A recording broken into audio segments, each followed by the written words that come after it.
राष्ट्रीय जयंती उत्सव समितीच्या वतीने विभाग नियंत्रक राज्य परिवहन मंडळ नाशिक विभाग यांना निवेदन देण्यात आले।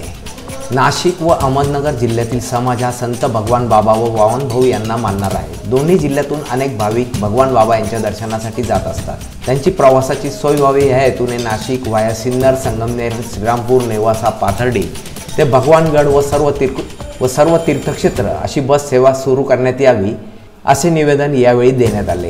तर आपला महाराष्ट्र हा संतांची भूमी आहे।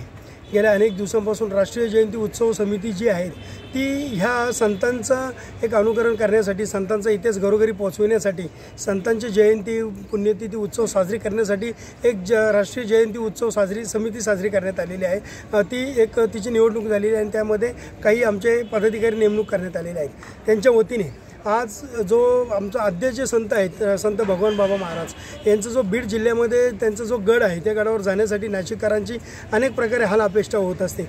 नाशिकमध्ये संतांची आणि तसेच जे इथून जाणारे जे काही भाविक भक्तजन आहेत त्यांची मांदियाळी आहे। भगवान बाबा गडावर मोठ्या प्रमाणात नाशिककर इथून जात असतात।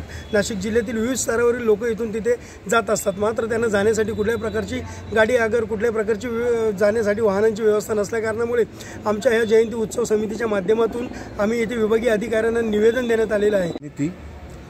या समितीच्या मार्फत आज नाशिकचे जिल्हा अध्यक्ष, विभागीय महिला अध्यक्ष, राष्ट्रीय महिला अध्यक्ष आणि आमचे सर्व पदाधिकारी यांच्या सहित आज आम्ही आगार व्यवस्थापक, विभागीय नियंत्रक या सर्वांना आज आम्ही निवेदन सादर केलेलं आहे। या प्रसंगी संदीप मुर्तडक, शरद बुगे, विनोद केकान, रोहित धोत्रे, प्रशांत गायकवाड, ॲडव्होकेट सुरेश आव्हाड, ललित पिंगळे, आकाश धोत्रे, अश्विन शिंदे आदी उपस्थित होते। मी नाशिककर न्यूज, नाशिक।